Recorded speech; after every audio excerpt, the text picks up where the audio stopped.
जिस मनुस्मृति के तहत ST/SC की महिलाओं को स्तन टैक्स देना पड़ रहा था, उसी में लिखा हुआ है कि अगर अछूत आदमी या ST/SC का आदमी अपने जबान से मंत्रों का उच्चारण कर लेता है, भगवान का नाम ले लेता है, तो उसके मुंह में शीशा उगला के डाल दिया जाए, वो वही लिखा था। जब तो इस देश में मोबाइल नहीं था, टीवी नहीं थी, तब भी हमारे समाज के साथ कोई अन्याय होता था तो 6 से 7 दिन में पता चलता था। लेकिन आज टीवी है, मोबाइल है, इसके बावजूद भी हमारे देश में हमारे समाज की महिलाओं को निवृत्त करके सड़कों पे घुमाया जाता है और इस देश के अन्य समाज या आदिवासी समाज को 2.5 महीने, 2.5 महीने बाद खबर पड़े। और जो दबा कुचला इतिहास है, जो इतिहास आज स्कूल के पाठ्यक्रम में नहीं पढ़ाया जाता है, जो इतिहास कहीं टीवी पे नहीं दिखाया जाता है, वो इतिहास को उजागर करने का काम ये विचारधारा कर रही है और इसीलिए सबको इस विचारधारा से दिक्कत है।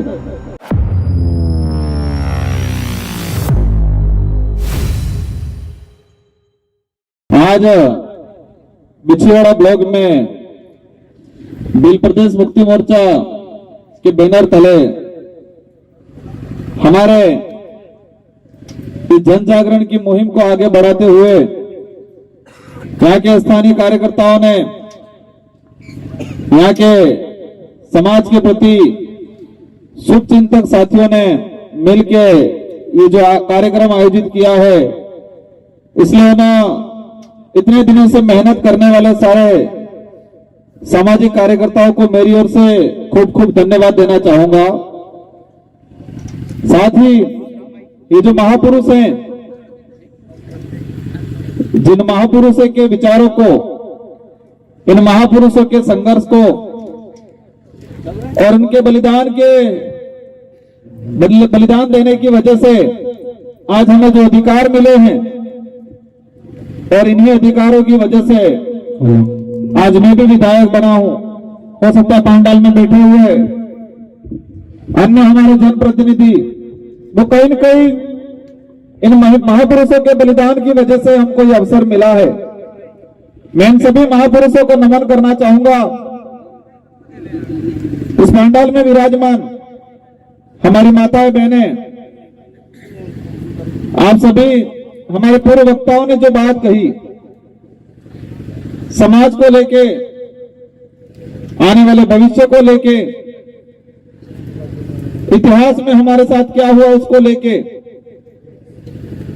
और ये सामाजिक कार्यक्रम में हमें आज बोलने का जो अवसर दिया गया है, क्योंकि ये जो मंच है, ये जो बैनर है, इस मंच में और इस बैनर में, इस विचारधारा में बहुत ताकत है और इस विचारधारा, उस बैनर के आगे हम लोग छोटे हैं, इनसे बड़े नहीं हैं। लेकिन आज एक जनप्रतिनिधि होने के नाते आपने जो अवसर दिया मुझे, इसके लिए मैं आभार व्यक्त करना चाहूंगा। मुझे जानकारी मिली है कि हमारे पड़ोसी गुजरात से भी साथी आए हैं, तो उनका भी इस कार्यक्रम में मेरी ओर से स्वागत, अभिनंदन करना चाहूंगा।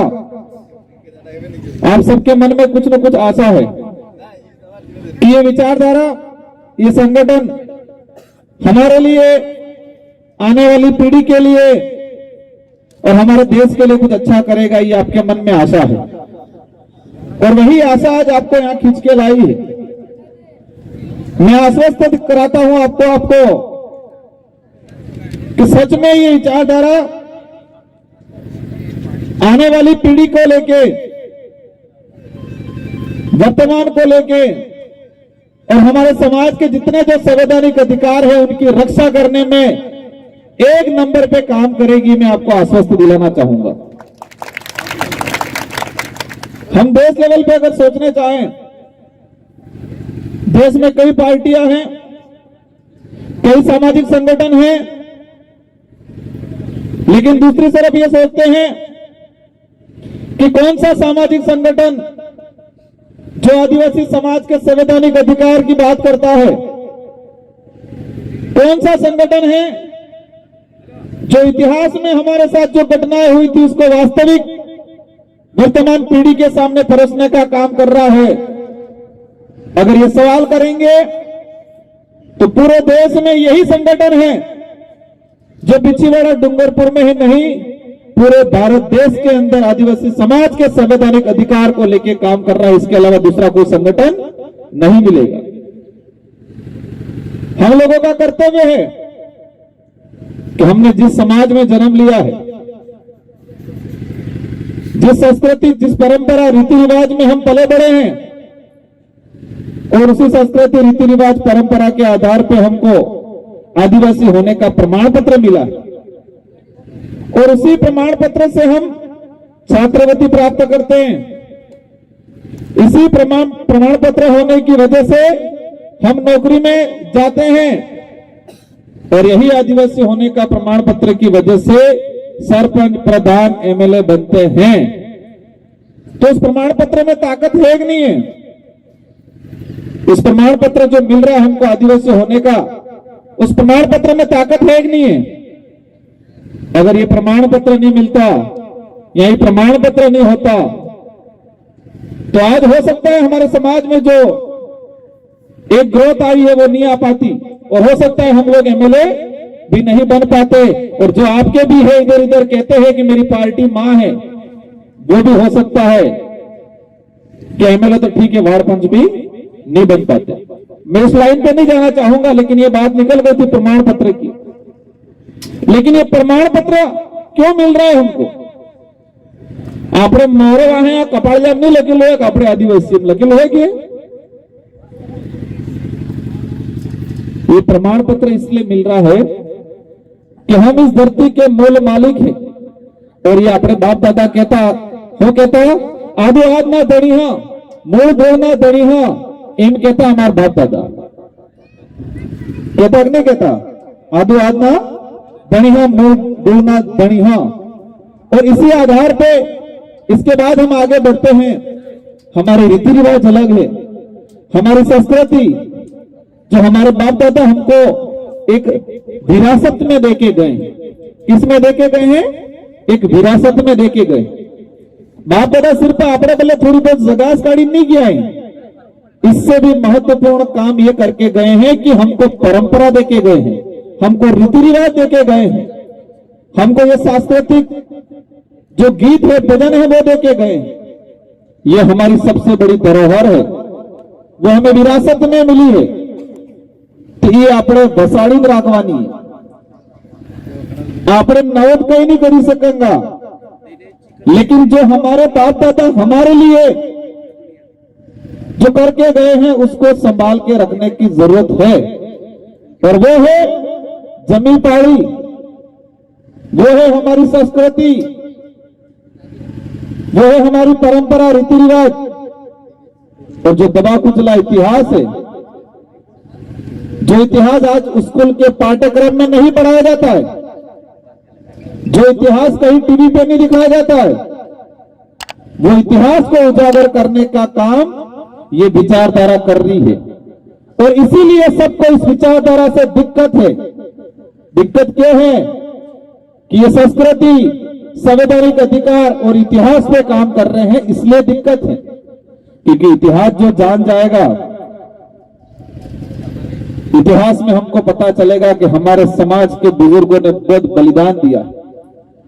हमारे डोगरे स्वाभिमान के लिए लड़ते थे, हमारे डोगरे जल जंगल जमीन के लिए लड़ते थे, और हमारे डोगरों ने अंग्रेजों की भी गुलामी स्वीकार नहीं की, राजा रजवाड़ों की भी गुलामी स्वीकार नहीं की। ये बात अलग है, उनसे लड़के हमारे डोगरों ने बलिदान दिया, लेकिन गुलामी स्वीकार नहीं की। सब आक्रमणकारी आए, लेकिन वो इतिहास आज स्कूल के पाठ्यक्रम में नहीं पढ़ाया जा रहा है। हमारे बच्चों को झूठी झूठी बातें परोसी जा रही है। हमारे स्कूल में पढ़ने वाले बच्चों को अंधभक्त बनाने का काम किया जा रहा है। इतिहास का एक पन्ना यह भी है कि हमारे समाज की महिलाओं पे स्तन टैक्स लगाया जाता था। कौन सा टैक्स? स्तन टैक्स।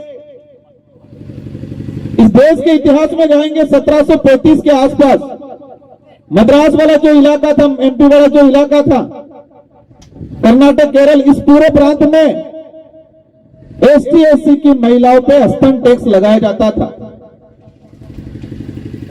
वही महिला छाती ढक सकती है जो टैक्स भरे, और जिसने टैक्स नहीं भरा है वो छाती नहीं ढक सकती है। इस तरह की प्रताड़ना झेली है हमारी बहन बेटियों ने। और ये कानून किसका था? ये कानून अंग्रेजों का नहीं था, ये कानून मुगलों का नहीं था, ये कानून मनुस्मृति के आधार पर लगाया जाता था और इसका हम विरोध करते हैं। और वही मनुस्मृति, उसी मनुस्मृति को वापस इस देश में लागू करने की पॉलिसी की जा रही है और हमारे भक्तों को भी गाड़ा करी गई सपा। उसी धर्म की ओर जा रहे हम जिस धर्म ने हमारे समाज की महिलाओं पे स्तन टैक्स लगाया था, उस धर्म की ओर जा रहे हैं। तो हम समाज सेवी या समाज के शुभचिंतक नहीं हो सकते, हम समाज के दुश्मन हैं। जो व्यक्ति जिन धर्म ने हमारे समाज की महिलाओं पर स्तन टैक्स लगाया था, हमारे समाज की महिलाओं ने 70-80 साल तक वो कार्यकाल जो रहा है, 70-80 साल तक टैक्स भरते, वही महिला स्तन ढक सकती थी जो टैक्स से भरती थी। और उसमें और भी बातें हैं जो मैं कहना उचित नहीं समझूंगा, लेकिन इसको जानेंगे तो उस धर्म पे मैं थूकता हूं जो धर्म हमारे समाज की महिलाओं के लिए ऐसा सोचता था और उसी के तरह हमारे भक्तों को गाड़ा करवाना काम किया। अभी देखा होगा मैंने एक विरोध किया था। क्या विरोध किया था? कि हमारे कडेड़ा और माही के अंदर जो टापू है, कडेड़ा और माही के अंदर जो टापू है, तो वो बांध बने हैं, पानी भरा है तो टापू बने। तो इस बांध बनने से हमारे समाज के कितने लोग विस्थापित हुए? हजारों लोग विस्थापित हुए। इन लोगों को आज तक जमीन नहीं मिली है। इन लोगों की अभी पीढ़ी जो है वर्तमान, वो पीढ़ी बर्बाद हो चुकी है। और उस इलाके में हमारे कई संत रहे, महापुरुष रहे और कई बलिदान दिए। उनके नाम तो नामकरण करने की बात नहीं कर रहे हैं। और ये क्या कह रहे हैं कि हम रामायण के पात्रों से नामकरण करेंगे, तो ऐसा अपन होने देंगे क्या?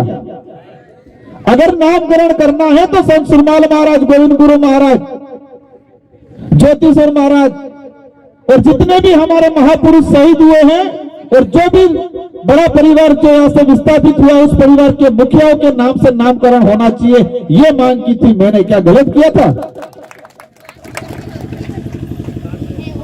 हमने वास्तविकता में विश्वास करते हैं और ये लोग इस इलाके में संत सुरमाल महाराज के भगत ज्यादा है।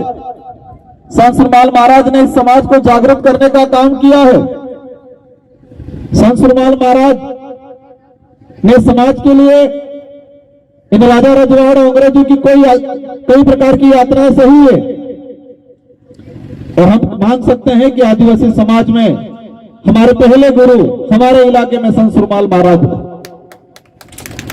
लेकिन समस्या ये होगी कि हम संत सुरमाल महाराज को ध्यान में रहा, लेकिन उनके उद्देश्य क्या थे, उनकी भक्ति क्या थी, वो लड़ किसके लिए रहे थे, ये भूल गए हम लोग। वो लड़ रहे थे हमारे समाज के लिए, हमारे समाज पे जो राजा रजवाड़ा अंग्रेजों के द्वारा जो भेंट वगैरह लगाया जा रहा था, जो यातनाएं की जा रही थी, जो छुआछूत भेदभाव किया जा रहा था, उसके लिए लड़ रहे थे। लेकिन आपण आवड हवडावी दी ओरणी भक्ति में आनी भेड़पाड़ी नाचो। और जिन लोगों ने संत सुरमाल महाराज को परेशान किया, उनको यातनाएं दी, इन्हीं लोगों के साथ हमारे भगत आज जा रहे हैं। तो हमारे पूर्वज हाथे जणे अन्याय कीधो एने हाथे આપણે કંધે થી કંધે મેળવી નર્ગ વજાડો તે જમે।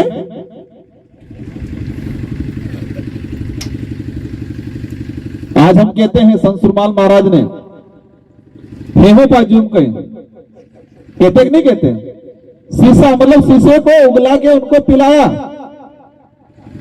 ये बोलते हैं। तो किसने पिलाया ये शीशा? अगर पिलाया था तो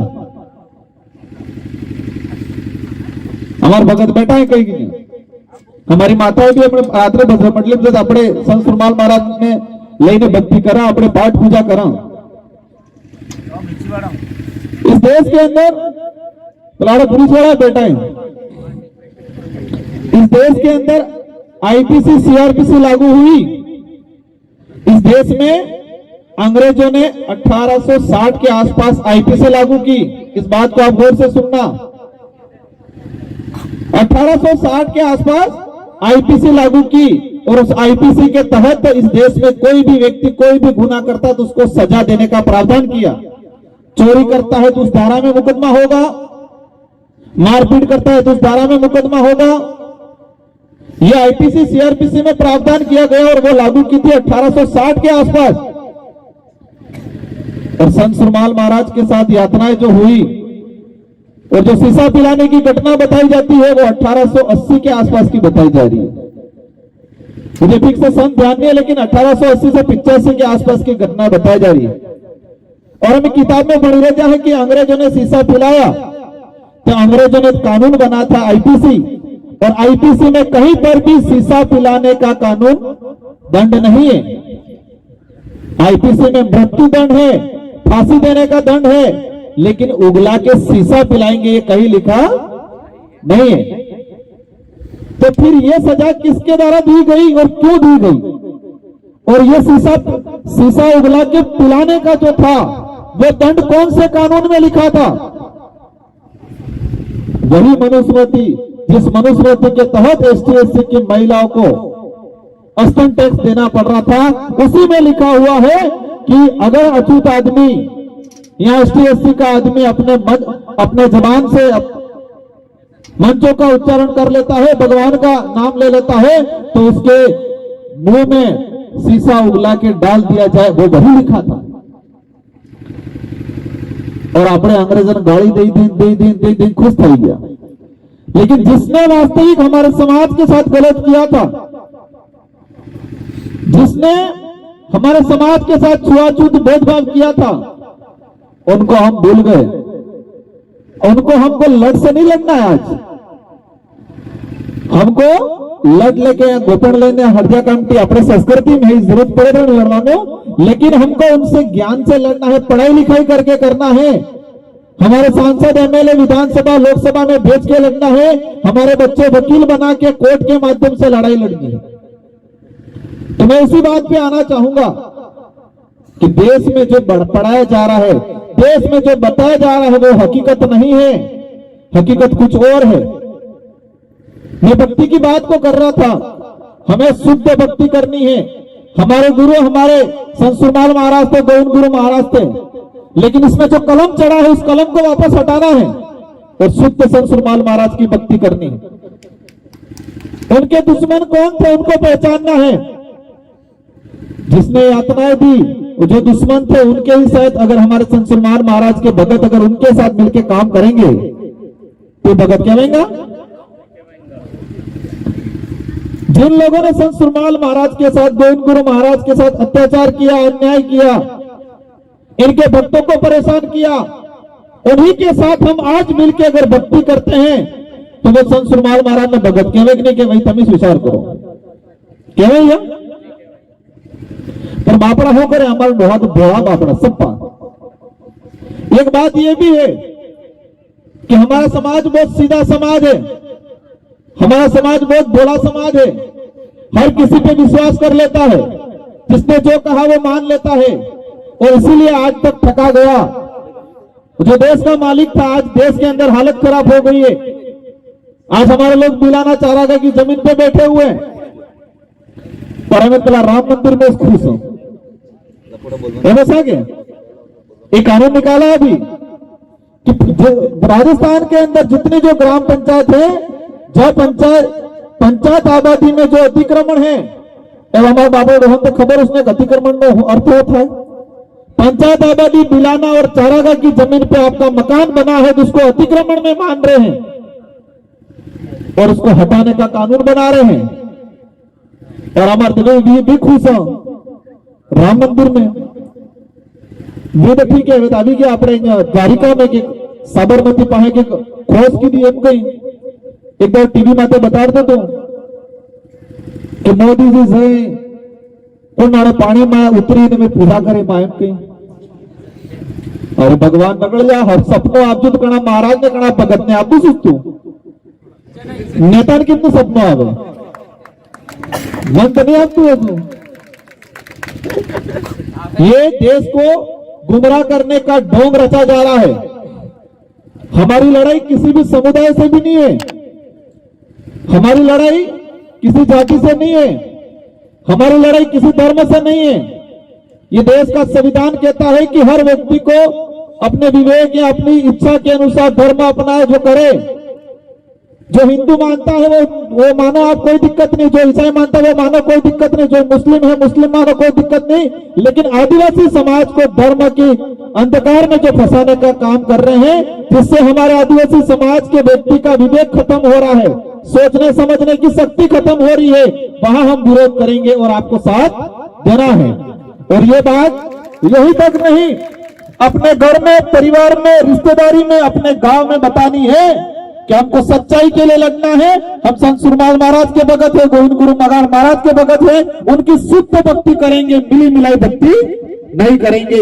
इस ओर हमको आगे बढ़ना है। हो सकता है समय हो रहा होगा, संचालक महोदय विचार कर रहे होंगे, मुझे भी एक दो जगह जाना है, लेकिन इस पंडाल में जितने जो हमारे बड़े बुजुर्ग युवा साथी बैठे हैं, एक बात ये विचार करनी है कि इंसान कई प्रकार का सोचता है। एक तो वर्तमान बल्ले सोचे और एक भविष्य बल्ले सोचे। तो आपने एक बार वर्तमान बल्ले बाजार सूची रह जा कि भविष्य बल्ले बाजार सूची रह जा? मैं तो वर्तमान बल्ले सुधार सूची रह जा। देश में यही माहौल है। हमको आवास मिलना चाहिए, शौचालय मिलना चाहिए, गेहूं मिलना चाहिए, नरेगा, इसीलिए हमारा समाज भाग रहा है। लेकिन देश में, ये देश खतरे में है, देश कर्ज में डूब रहा है। हमारा आरक्षण खत्म करने की बात कर रहे हैं, हमारी जमीन हड़पने की बात कर रहे हैं, हमारी संस्कृति खत्म करने की बात कर रहे हैं। क्या इस ओर हम सोच रहे हैं? इधर था द्रविदन देखा ही जाए पर एक कमेंट खवानो वालो। ये साइकोलॉजी, इन लोगों ने हमारे लोगों के साथ एक मानसिक गेम खेला जा रहा है। इन लोगों को छोटी मोटी योजनाओं में गुमराह करके रखो ताकि कागज ले ली फरते उड़े, भविष्य में मोर नहीं सोची सके। इनकी चाल है, देश को बर्बाद किया जा रहा है। और एक बात और कहना चाहूंगा मैं, हम कहते हैं कि आजादी की लड़ाई शुरू हुई, उस समय कहीं आंदोलन होता था, कम से कम 6-7 दिन में पूरे देश में फैल जाता था। सौहार्द दाड़ा में पूरा देश में फैल जाता। संत सुरमाल महाराज के साथ जब यात्रा हो रही थी, तो संत सुरमाल के जितने जो भगत थे गुजरात, राजस्थान, वो सारी जगह नेट पटवारों के पास सूचना पहुंच गई और सारे लोग को पता चल गया और लड़ने के लिए तैयार हो गए। गोविंद गुरु महाराज के नेतृत्व में मानगढ़ में हत्याकांड हुआ, तो 4 से 5 दिन में पूरे देश में बात फैल गई। और पंजाब के अंदर भी मानगढ़ में जो हत्याकांड हुआ उसको लेकर लोग एकत्रित हुए थे। तो तारीख टीवी थी, मोबाइल હતો, व्हाट्सएप હતો, फेसबुक इंस्टाग्राम હતો, नहीं तो मतलब जिस देश में जब टीवी नहीं थी, मोबाइल नहीं था, देश में टीवी नहीं थी, मोबाइल नहीं था, इसके बावजूद भी कहीं अत्याचार होता था, कहीं गलत होता था, पूरे देश के लोगों को पता चल जाता था कम से कम 6 से 7 दिन में। और आज मणिपुर में आदिवासी महिलाओं को निवृत्त करके सड़कों पर घुमाया जाता है और मेरे देश के भाइयों को 2.5 महीने बाद पता चलता है, कटले महीने बाद, 2.5 महीने बाद। ये देश विकसित हो गया कि नहीं हो गया? जब तक इस देश में मोबाइल नहीं था, टीवी नहीं थी, तब भी हमारे समाज के साथ कोई अन्याय होता था तो 6 से 7 दिन में पता चलता था। लेकिन आज टीवी है, मोबाइल है, इसके बावजूद भी हमारे देश में हमारे समाज की महिलाओं को निवृत्त करके सड़कों पर घुमाया जाता है और इस देश के अन्य समाज या आदिवासी समाज को 2.5 महीने, 2.5 महीने बाद खबर पड़े। ये विकसित देश है, कितना गलत हो रहा है हमारे साथ। वहां पर 200 लाशें मिली मणिपुर में, कितनी? 200 और 150 लाशों की पहचान नहीं हुई, और वो हमको पता चलता है 4 महीने बाद सुप्रीम कोर्ट खुद इंटरफेयर करता है और सुप्रीम कोर्ट गवर्नमेंट को नोटिस जारी करता है स्ट्रिक्टली, तब देश को पता चलता है इस देश में 200 लोग मारे जाते हैं और 150 लोगों की लाशें आइडेंटिफाई पहचान नहीं हो पाती है, और ये बात देश को 4 महीने बाद खबर पड़े। कितने महीने बाद? 4 महीने बाद। ये भी थोड़े जन जिन्हें सामाजिक भावना है अंदर इन्हें, बाकी अर्ध 70% देश एक बार भी नहीं खबर है। ये सोचने की बात है कि नहीं है कि जब देश में टीवी नहीं था, मोबाइल नहीं था, तब देश में कहीं अन्याय होता था तो 7-8 दिन में पता चलता था, लेकिन आजाद भारत में इतना बड़ा अत्याचार हो रहा है और हमारे देश के लोगों को 2.5-3-3, 4-4 महीने बाद पता चल रहा है। किस दिशा में जा रहे हैं हम लोग? पर ये सारी चीज होगी समस्या, लेकिन ये कर कौन रहा है? थाई हो रही जी कई जन के कलयुग जो એટલે થાય કે हो गए कलयुग जो એટલે થાય तो कलयुग आदिवासी में तो सब्जी भी वर्तमान में देश के अंदर देखा जाए तो जो गरीब तबका है, आदिवासी समुदाय है, उस पर अत्याचार हो रहा है, तो इसका मतलब आदिवासी समाज पे आया कलयुग। ऐसा के हमारे लोगों को डिमोटिवेट करते हैं, उनको कहते हैं कि ये तो भगवानों इधर श्राप है, कलयुग है। ये सोचने की विषय है कि हमारे लोगों को इस देश से खत्म करने की पॉलिसी बनानी चाहिए। ये बात है, या तो आप जिंदा रहो, खाने पीने के लिए सोचो, अपने हक की बात और स्वाभिमान की बात नहीं कर सकते हो, ऐसा सोच रहे हैं वो लोग। जो हक की बात, स्वाभिमान की बात करेगा, उसके साथ अन्याय किया जाएगा, उसको मारा जाएगा, पीटा जाएगा। एक तरफ कह रहे न्यायवीन कि राम 14 साल वनवास में रहा था और वनवासी लोगों का राम से बहुत बड़ा नाता है, और दूसरी तरफ हमारे हसदेव में 15-16 ग्राम पंचायतों को उजाड़ा जा रहा है, पूरा जंगल काट लिया गया। कितना बेवकूफ बनाया जा रहा है। ये सारी चीजें होगी। अब हमको करना क्या है? हमको ये करना है कि सबसे पहले हमको समझदार बनना है। हो बनवे समझदार, विवेकशील बनवे, विवेकहीन नहीं था वो। सोचने समझने की शक्ति, सही गलत क्या है उसको परखने की शक्ति अपने अंदर लानी है, और हमारे समाज के अन्य लोगों को जो सोए हुए हैं, जो सुविधाओं के संभोग में डूबे हुए हैं, सुविधाओं के संभोग में डूबे हुए हैं, इन लोगों को समझाना है। अभी आपकी जिंदगी तो निकल जाएगी, लेकिन आने वाले समय में आने वाली पीढ़ी का जीवन खराब हो जाएगा, और आने वाली पीढ़ी का जीवन खराब हो जाएगा तो अगरबत्ती दीवो नहीं करेंगे આપણે। तब अगरबत्ती दीवानी बात आप जी आज આપણે अगरबत्ती दीवा की बात नहीं की महापुरुषों को। मैं बोलवा पहला हूं कि इन महापुरुषों को नमन करता हूं। ये देश बल्ले, एरिया बल्ले लड़ जा, समाज बल्ले लड़ जा, और अपने घेर में भी अगरबत्ती दीवो करक नहीं करा। सीरा बाबसी ने समाधि अगरबत्ती दीवो करक नहीं करा, यही करा अगरबत्ती दीवो, क्योंकि ये आपण पैदा करी गया है ने पैदा करवा हाथे आपण संस्कृति परंपरा ली गया है ने जगा वाली गया है आपण बल्ले એટલે करेंगे। क्योंकि आपण खबर है कि मार डोहो या मार दादो अमर बल्ले जगा वाली गयो, अमने अच्छी संस्कार आली गयो, એટલે આપણે अगरबत्ती दीवा करो। लेकिन आबा वाली पीढ़ी खबर पड़ेगा, क्योंकि આપણે से कर रहे हैं बार આપણે ખાવા પીવા મસ્ત, એકબીજા લડવા મસ્ત, એકબીજા ટાંગ ખીચવા મસ્ત, લાડી વરણ કાદીરી કરવા મસ્ત, જગા પાળી આ બલે નાની વાતો બલે લડવા મસ્ત, और अधिकार खत्म થઈ રહી છે, देश बर्बाद થઈ રહ્યું है, आरक्षण खत्म થઈ રહ્યું है, ध्यान देता नहीं है। और आबा वाली इन परिणाम किने મળेगा?